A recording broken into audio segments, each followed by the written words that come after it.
The primary purpose of my mod is to rebalance the legendary difficulty, to make it something that's very difficult, but still fair and that you'd want to play, rather than something you just avoid. Because with things like the Council Chamber on Gravemind, and Jackal Snipers, Shotgun Flood, and Rocket Flood that you thought you killed, it's not hard to believe people avoid playing it. This video will highlight some of the key changes made in the mod, but if you're interested in seeing the complete list, which includes things like weapon changes, check out the video description. Alright, with all that said, let's get to the changes. First and foremost is enemy damage versus the player. The enemy damage modifier and rate of fire have been adjusted, so you have time to react to battles rather than dying instantly or having to know what's coming ahead of time. Jackal Snipers take slightly longer to aim, and as long as you have full shields, they will not kill you in one shot. Rocket Flood have a longer delay before they fire their rockets, and they fire them less accurately, so if you move quickly, you can avoid getting hit. The next set of changes involve player damage to the enemy. The player's melee attack in the original game is pretty weak, so when you combine that with brutes that have 250 points of health, your options for close quarters combat are pretty limited. In this mod, your melee attack damage has been increased, so as long as the brute is not a captain, a single sword swing will do it. And instead of your melee attack being completely useless against Flood, taking about 20 hits to kill one, you can now kill one in 3 or 4 hits. Grenades were another thing that were less effective against brutes in Halo 2, but now with their health being cut, as well as grenades being a bit stronger, grenades are actually effective. Plus the plasma grenades stick to weapons now, rather than bouncing off. And by cutting the health of combat forms, but increasing their numbers, now fighting them feels more like you're fighting a swarm. And now drones can be killed in one shot if you hit the head. Moving on to vehicles. It can be frustrating using the Scorpion due to how slow it is and how fast Banshees can kill it.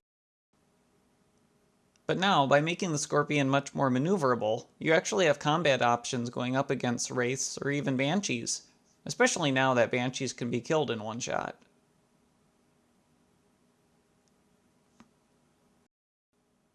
Even though you could drive the Wraith in Halo 2, there was still part of it that you couldn't use, and that was the auto turrets.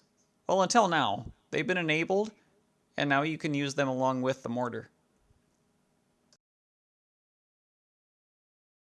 And if you want to give it a try, you can even drive the Shadow. Using vehicles is even better with allies. Now you get an extra ally both with your Warthog and with your Scorpion on Delta Halo, which means if you keep them alive, you'll be able to have 4 passengers aboard your Scorpion. And on Quarantine Zone, you get to start with a fully loaded Spectre.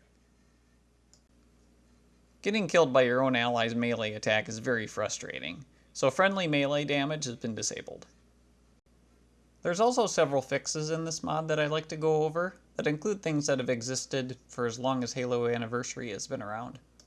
Dual wielding had disappeared for a while, but now is returned for allies as well as enemies. On Metropolis, before going to the sniper park, your allies just run right by you so you can't give them beam rifles, but now they'll actually wait for you so you can arm them. Heretic melee attacks now actually work. And when a Flood used to have a sword, it didn't really do anything. Now, you have to be careful because their sword attack, actually works. In Halo 2 Anniversary, for some reason the dialogue is very, very quiet, so you can't even hear it in places.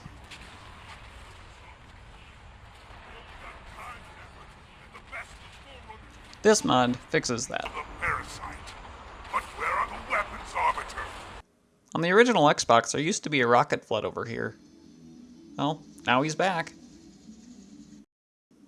Being able to assassinate both brutes in this section is just about impossible. You can't reliably do it. But now, you can.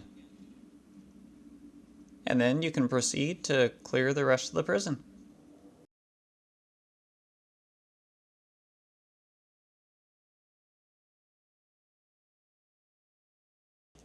And get your checkpoint. And then when you're about to leave the prison, sometimes the enemies down the lift come down already dead. In this mod, it's been fixed, the enemies do come down alive.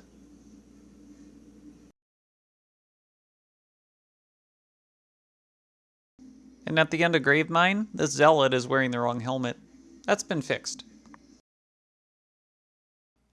On Uprising, your allies would just stay on the top step. Now they come down with you and join the fight. And for some reason, the brutes at the beginning of the Great Journey have regular plasma rifles. Those have been changed to be brute plasma rifles to match all the other brutes. Later on, we see that this wraith spawns tipped over. Well, now it's upright. I also made some changes to the boss fights in Halo 2 because I felt each one needed something that made it less frustrating, or at least more achievable to do reliably. For the Heretic fight, I felt to make this fight a little more interesting, rather than seeing where the Heretic was, you'd have to listen for him. So you can't actually see him from where he is, but you can listen, and then his holograms don't actually do damage. So the fight's more of a one-on-one fight with some distractions.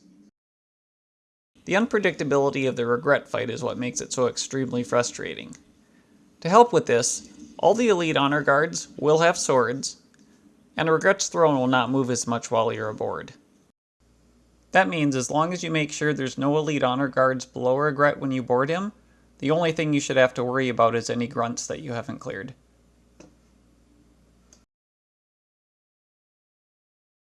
The frustrating part about the Tartarus fight is a lot of times just waiting for Johnson to fire his beam rifle. He fires it so infrequently, and half the time he misses anyway, that the fight just kind of drags on and on. To help with the urgency of the fight, Johnson fires the beam rifle more often, and Tartarus' shield actually stays down a couple seconds. So this fight can get over in a minute or two, rather than dragging on for minutes on end.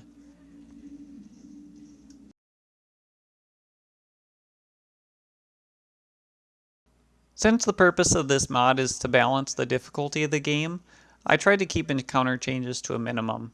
With that said, there are a few places where I did make changes, either due to balancing the difficulty, or to just help levels flow a little bit better. In the Sniper Park in Metropolis, instead of having to wait around for 12 sniper waves to show up, that number's been cut in half. So after you clear the initial 3 snipers, you only have 3 more to wait for. And none of them come behind you. During the gondola ride on Quarantine Zone, I had the flood spawn in several different locations, rather than just having most of them bunch up in that tunnel on the bottom. And then after the gondola ride, you have one more wave of flood to fight before you can finish the level. And now you actually have to escort the Scarab, due to a couple encounters I added that require you to fight off enemies before the Scarab can proceed. I think it makes it much more interesting and makes you participate.